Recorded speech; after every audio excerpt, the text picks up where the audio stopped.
Assalamualaikum warahmatullahi wabarakatuh. Ketemu kembali. Alhamdulillah, pada kesempatan kali ini akan melanjutkan materi minggu kemarin tentang konsep-konsep dasar asesmen. Mari kita simak bersama-sama.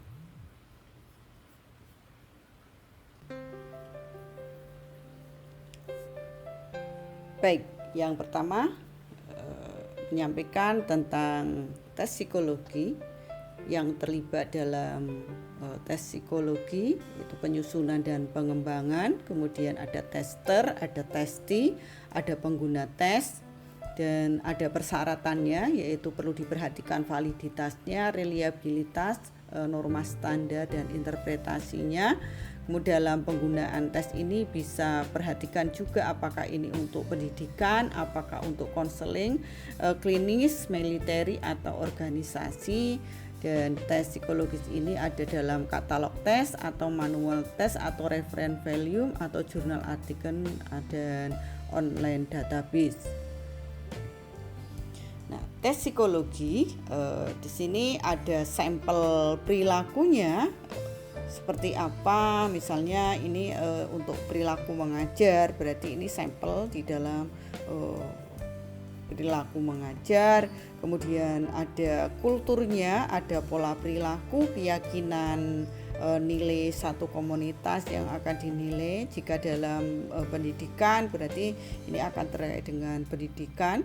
Misalnya seorang guru di dalam pembelajaran, maka lihat sebagai kultur dari pola perilaku dalam pembelajaran. Kemudian akan tampak pada perilaku, the meaning of behavior-nya, makna dari satu perilaku, kemudian cara berpikirnya, way of thinking-nya, ekspektasinya, keyakinan dan value, dan ini akan dilihat menggunakan alat tes psikologi. Selanjutnya, proses pengembangan alat ukur sebelum melakukan psikologi. Ada perhatikan teori-teorinya sebagai konsep dasar di dalam melakukan tes. Misalnya tes intelijensi menggunakan teorinya siapa terlebih dahulu untuk mengukur itu, dan disinilah ada satu proses pengembangannya untuk alat ukurnya, dan di dalam proses pengembangannya ada bagaimana menyusun tesnya, kemudian isi dari alat ukurnya itu apa gitu ya. Dan kemudian ada penyusunan tes. Setelah penyusunan tes ada uji coba dan dianalisis gitu, hasil uji cobanya seperti apa, apakah sudah sesuai dengan apa yang kita maui, sesuai dengan tujuan tesnya. Dan kemudian dari itu dari analisa, maka mungkin perlu ada satu revisi, dan dari revisi kemudian akan menghasilkan alat tes yang baik. Dari revisi itu nanti bisa kembali ke uji coba ya, ke uji coba lagi, sehingga nanti kalau sudah selesai uji cobanya semuanya sahih, akan menghasilkan alat yang tersusun. Penggunaan tes psikologi itu bisa tadi sudah disampaikan, bisa bersifat profesional. Perhatikan di situ profesional dari responsibility-nya. Kemudian sebelum tes, ada selama pelaksanaan tes, dan administrasi setelah selesai. Itu secara profesional, jadi urutan-urutan ini atau tahapan ini perlu diperhatikan. Kemudian standarnya ada tes protokol, berada di ruangan yang digunakan seperti apa, kemudian report testernya, testingnya seperti apa, ini perlu diperhatikan. Nah, juga ada satu etika di dalam melakukan tes. Yang pertama adalah informed consent, untuk menghormati dan menghargai pemakai jasa. Mungkin ucapan terima kasih atas perhatian atau seperti apa bentuk penghargaan kepada pengguna jasa. Kemudian berhak mengetahui hasil tes dari misalnya lembaga gitu ya. Kalau perseorangan ya perseorangan itu berhak mengetahui hasil tes. Kemudian hak untuk dijaga privasinya dan konfidensialitasnya, dan hak untuk tidak diberi label. Nah, kondisi testi itu perhatikan apakah dirinya dalam kondisi cemas saat tes intelijen, tes psikologis, karena itu akan memberikan satu pengaruh yang signifikan terhadap hasil tes. Kemudian kemauan bekerja sama atau ego involvementnya seperti apa, sehingga nanti akan terbuka sesuai dengan kondisi testi. Kemudian juga perhatikan apakah dirinya pertama kali mengikuti atau sudah beberapa kali mengikuti, sehingga ada latihan-latihan yang sudah dilakukan.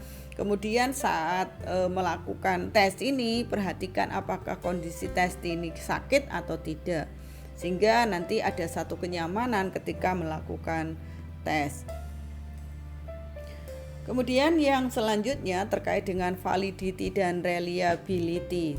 Diibaratkan validity dan reliability itu very close conscience, ya, saling keterkaitan antara validity dan reliability seperti anak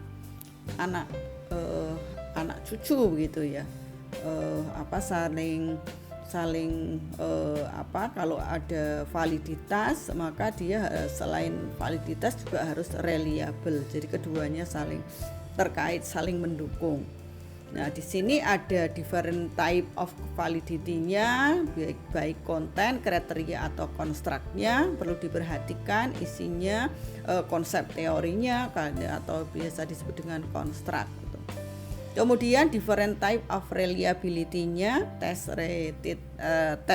retest-nya, parallel form, iterator, dan internal konsistensinya. Nah, macam-macam alat ukur, ada ability testing, tes intelijensi, tes bakat, personality testing, inventory atau teknik proyektif, neuropsychology testing itu pengukuran visual motor integrasi, dan ada informal assessment berupa biodata, tulisan anak, work progress report. Selanjutnya terkait dengan wawancara dan observasi, keduanya saling terkait antara wawancara dan observasi di dalam tes psikologi. Di dalam wawancara perlu diperhatikan validitas dan reliabilitas wawancaranya, bagaimana merumuskan masalah, bagaimana menyusun pertanyaan, kemudian interpretasi dari jawaban-jawaban testi di dalam proses wawancara, ya, dan itulah akan menghasilkan satu gambaran dari testi. Kemudian perekaman yang cermat dan akurat, yaitu kemampuan seorang konselor di dalam memberikan atau kemampuan mendengarkan gitu ya. Dan kemudian bentuknya ada terstruktur, ada terbuka, dan tujuannya untuk pengumpulan data atau intervensi terapeutik. Untuk observasi perlu juga diperhatikan validitas dan reliabilitasnya. Validitas itu terkait dengan tingkat kepercayaan, perlu digunakan time sampling and event atau situation sampling. Dan di dalam observasi ada bentuk naturalistik, ada bentuk unobstrusif. Unobstrusif itu adalah satu bentuk observasi dengan menggunakan bantuan alat atau menyembunyikan identitas sebagai observer, dan di situ ada observasi di sini yang tidak mengubah perilaku, natural observer, dan biasanya seperti melihat rekaman visual atau jejak-jejak perilaku seseorang, arsip pekerjaan, kemudian pakaian atau benda lain yang mendukung di dalam tes psikologi. Kemudian ada bentuk partisipan atau intervensi atau bentuk eksperimen. Kemudian perekaman perilaku ada verbal, non-verbal, dan di situ perhatikan deskriptif versus interpretatif, kualitatif dan kuantitatifnya. Nah, inilah satu gambaran bagaimana kita melakukan observasi. Seorang observer akan memotret seorang testi di sini ya, dari sebelah, dari depan, dari samping gitu, sehingga menghasilkan hasil observasi yang optimal, menggambarkan testi yang secara komprehensif. Nah, terkait dengan observasi dalam psikologi pendidikan, itu biasanya dilakukan untuk penilaian studi kelayakan dan kebijakan, bisa untuk melakukan penelitian evaluasi kebijakan, penelitian tindakan kelas oleh guru, penelitian kemampuan belajar, evaluasi hasil belajar, asesmen awal kemampuan siswa, serta identifikasi permasalahan siswa dan pribadi. Ya. Dalam interpretasi data perlu diperhatikan proses pemeriksaan, itu dari mulai asesmen, dari mulai penilaian sampai menghasilkan kesimpulan dan nanti intervensi yang dilakukan itu apa. Kemudian deskripsi kondisi klien atau testi, di sini perlu memperhatikan fungsi psikologis dalam kaitannya dengan tujuan pemeriksaan, kemudian melakukan prognosa atau kemungkinan keberhasilan yang seberapa gitu, kegagalannya intervensi, dan kemudian tindak lanjut yang perlu dilakukan. Dalam proses pemeriksaan data ada tahapan-tahapan yang dilakukan. Yang pertama adalah pengumpulan data awal. Dari pengumpulan data awal maka akan menghasilkan integrasi data dan kemudian dilakukan pengolahan data. Dan dari pengolahan data ini maka ada kemungkinan pengembangan intervensi yang dilakukan dan dilanjutkan dengan model dinamika seseorang atau evaluasi psikologis kepada konseli dan atau klien gitu ya. Dan kemudian di sini akan menggambarkan situasi klien, dan dari situasi klien kemudian akan memprediksi perilaku dan menghasilkan pengambilan keputusan untuk intervensi. Demikian yang bisa saya sampaikan. Literatur yang bisa dibaca adalah punya Cohen di bukunya Psychological Testing and Assessment, dan ini yang saya miliki di literatur 2005. Terima kasih semuanya, kurang lebihnya mohon maaf, semoga bermanfaat. Assalamualaikum warahmatullahi wabarakatuh.